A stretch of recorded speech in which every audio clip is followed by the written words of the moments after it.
रोशन करे दुनिया।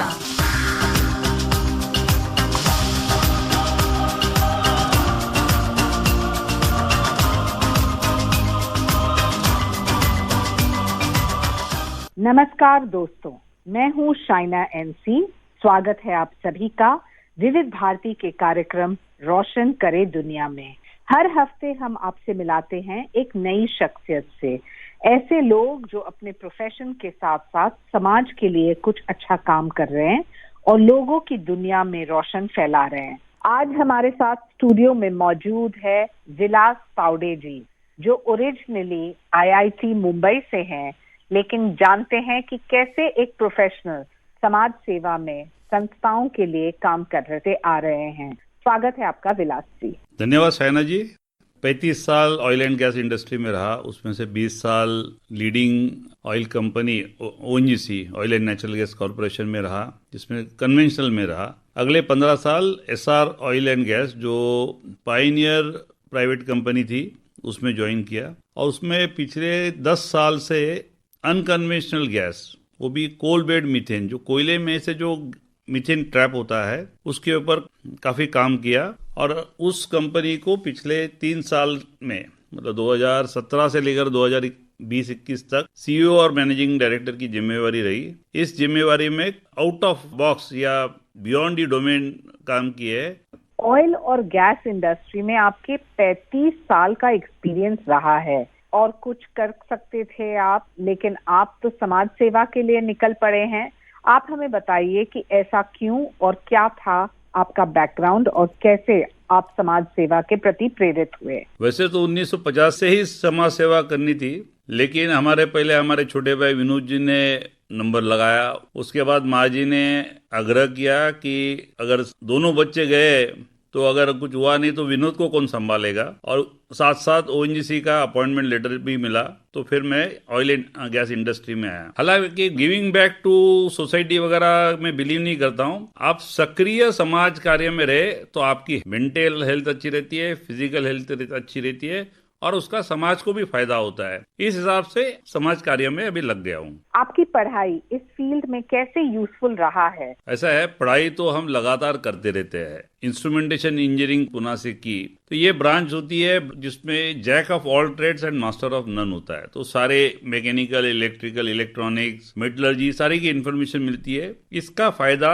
मुझे अपने करियर में हुआ और मैं प्रोजेक्ट मैनेजमेंट में जल्दी फिट हुआ। तो पढ़ाई लगातार रहती है और उसका फायदा होता रहता है। विलास जी, पार्टिसिपेटरी रूरल अप्रेजल क्या होता है? ये एक बहुत ही बड़ा शब्द है।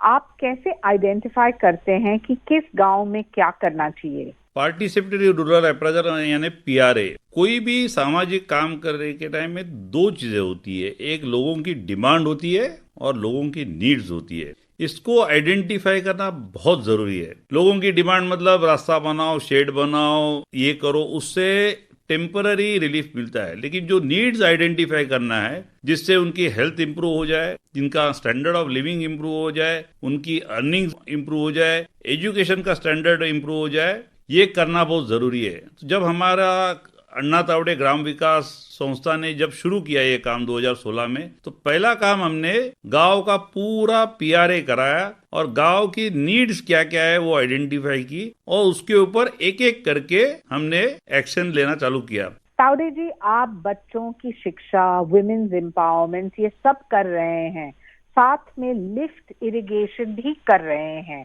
आप बताइए कि सबसे कठिन कौन सा है? कहाँ आपको लोगों की मदद चाहिए और किस तरह की मदद? सबसे कठिन है लोगों की आदत बदलना। अगर हम अनुभव से देखें तो पढ़ने से या लिखने से जितना समझ में आता है, उससे ज्यादा देखने से समझ में आता है। तो हमने पूरा डिजिटाइज करके मॉड्यूल्स वहां हमने रखे, जिससे लोगों को पता चले कि उसमें एक है पचन क्रिया कैसे होती है। तो वहां एंड टू एंड, अगर मुंह में खाना लेने के बाद नीचे कैसे जाता है, ये देखने के बाद बच्चों को बहुत आसानी से समझ में आता है और इसका कोरोना काल में बहुत फायदा हुआ। दूसरी बात अगर हम करें कि वुमेन एम्पावरमेंट की, बहुत ही इंटरेस्टिंग बात है। बायोगैस लगाने के बाद ऑस्ट्रेलियन की एक मैनेजमेंट टीम आई थी, उन्होंने सर्वे किया तो महिलाओं का समय जो किचन में बिकॉज ऑफ वुड के चूल्हे से 3.5 घंटा लगता था, वो करीबन 2 घंटे तक नीचे आ गया। प्रेशर कुकर देने के बाद 1.5 घंटा आया। ये समय कम होने के बाद जो 2 घंटे उनको प्रोडक्टिव टाइम मिला, उसके लिए हमारे पास आए। गणपति में गांव में गई तो दीदी को बोले, दीदी अब हमको 2 घंटा फ्री है, उसमें से आधा घंटा तो हम पढ़ाई लेते बच्चों की,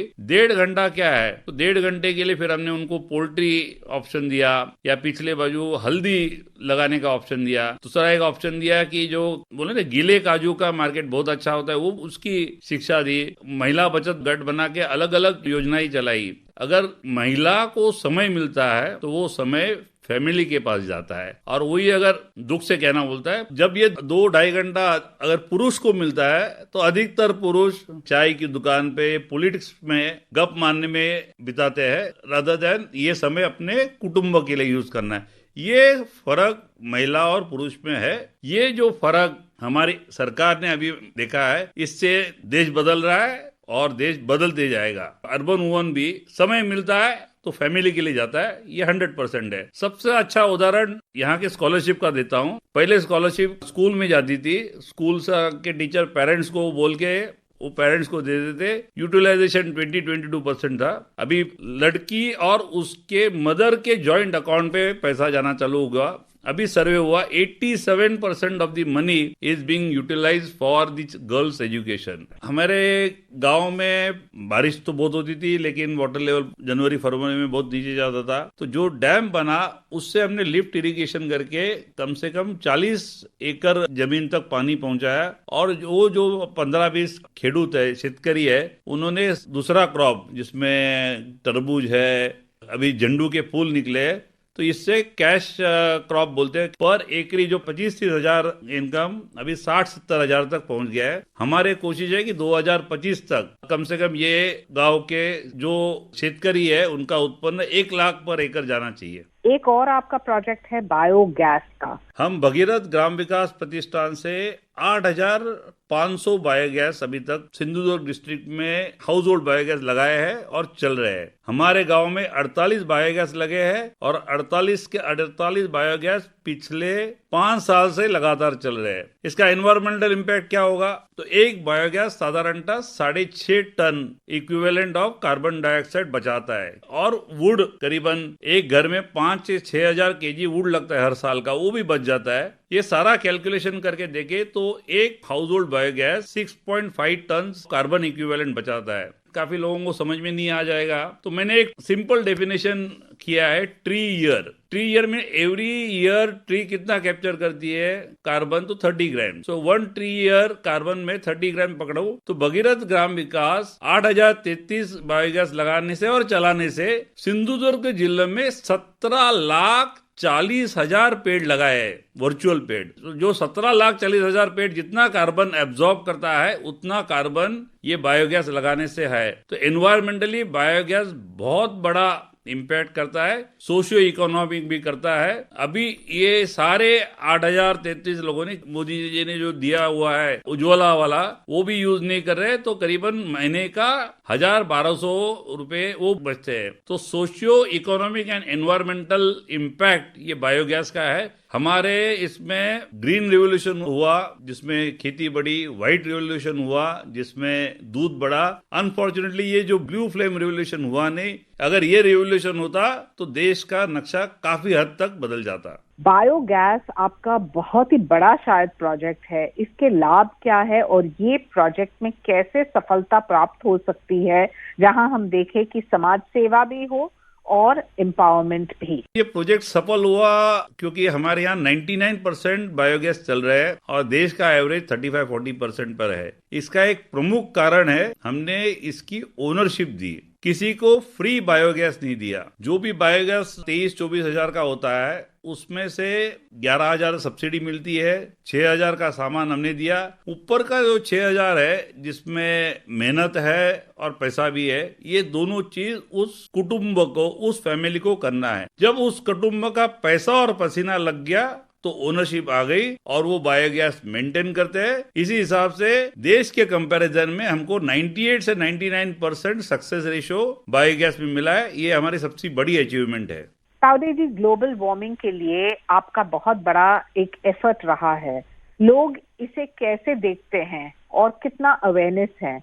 लोगों को क्या एनवायरनमेंट के लिए एक प्रेरणा देनी पड़ती है या फिर एक अभ्यास, और खास तौर से युवाओं के लिए? ग्लोबल वार्मिंग की बात करते हैं तो अभी भी बहुत सारे लोगों को CO2 ही दिखाई देता है, और CO2 आता है इंडस्ट्रीज से। अगर आप परसेंटेज की बात करो तो 75% CO2 होता है, 16% मीथेन होता है, 6% नाइट्रस ऑक्साइड होता है, और बाकी 2 से 3% HFC जो रेफ्रिजरेशन में यूज होता है वो होता है। लेकिन इसका अगर आप इम्पैक्ट देखें तो मीथेन का इम्पैक्ट 28 से 30 गुना होता है 100 साल के यूनिट में, और नाइट्रस ऑक्साइड का इम्पैक्ट 300 गुना होता है, HFC का इम्पैक्ट 400 गुना होता है। तो अगले 20 साल जो हम सोचते हैं कि बहुत क्रिटिकल है, 2050 तक नेट जीरो की बात हो रही है, तो अगले 20-25 साल बहुत क्रिटिकल है। इसमें मीथेन का इम्पैक्ट ऑलमोस्ट 84 टाइम्स है। सबसे इसमें मजेदार ये बात है कि मीथेन का एमिशन कहां से होता है, तो 30% तो नेचुरल सोर्सेज से होता है जिसको हम कंट्रोल नहीं कर पाएंगे। बाकी जो 70% बचता है उसमें से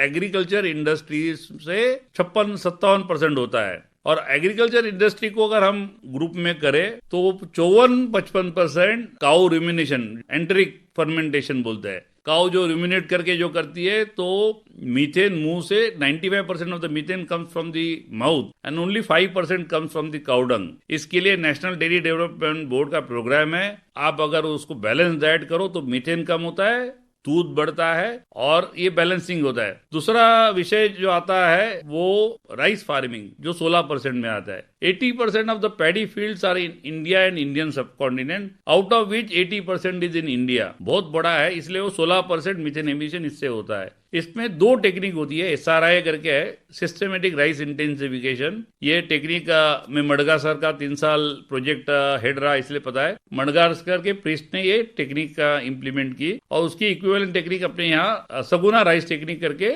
चंद्रशेखर बेड़सावड़े ने की। ये दोनों टेक्निक से अगर आप सिस्टमेटिकली करो तो 30% पानी कम लगता है, 30% कल्टीवेशन कॉस्ट कम होता है, 30% आपका फर्टिलाइजर कम होगा, और यील्ड मैंने जो प्रयोग किया उसमें 40 से 50% यील्ड बढ़ा है उसी एरिया में। और बरसावड़े जी के प्रयोग के हिसाब से वो बोलता है दुगना भी हुआ है। तो ये सारा देख के मीथेन एमिशन कम होता है, प्रोडक्शन बढ़ता है, और इसको हम सस्टेनेबल नहीं, इसको रीजनरेटिव फार्मिंग करते हैं। इसके बाद अगर आप सॉइल का कार्बन मेजर करते जाओ ये टेक्निक करने के बाद, तो हर साल वो सॉइल का कार्बन इंक्रीज होता रहता है। So I will call this as a regenerative farming technique. और तीसरा विषय जो बायोगैस है वो मैंने बता दिया। ये 3 चीज है, biogas which is a blue flame revolution, white revolution which is a milk, and green revolution is a paddy fields. तो जो ग्रीन रेवोल्यूशन को हमने सुफलाम नाम दिया है, और जो ब्लू फ्लेम रेवोल्यूशन है उसको हमने कामधेनु नाम दिया है। कहते हैं कि जीत और हार सोच पर निर्भर होता है।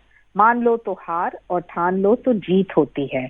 शायना जी और विविध भारती को बहुत बहुत धन्यवाद, ये मुझे मौका मिला मेरे विचार रखे। हर छोटी छोटी चीज ग्लोबल वार्मिंग को कम कर सकती है। जहां पर शक्य है वहां पर चल के जाओ, मोटरसाइकिल के बजाय साइकिल यूज करो। कार्बन फुटप्रिंट करके ऐप आता है वो लगा दो, उसे पता चलेगा। इस विषय में किसी को और अधिक जानकारी चाहिए तो मेरा मोबाइल नंबर है 9819730990। यही नंबर व्हाट्सएप है, और मेरा ईमेल एड्रेस है vtaude@gmail.com। V is Victor tango alpha whiskey delta echo @gmail.com। बहुत बहुत धन्यवाद। विलास तावड़े जी को हम धन्यवाद देते हैं। श्रोताओं, आप भी समाज सेवा से जुड़ें और अधिक जानकारी के लिए सुनते रहिए हमारा कार्यक्रम रोशन करे दुनिया शाइना NC के साथ। नमस्कार।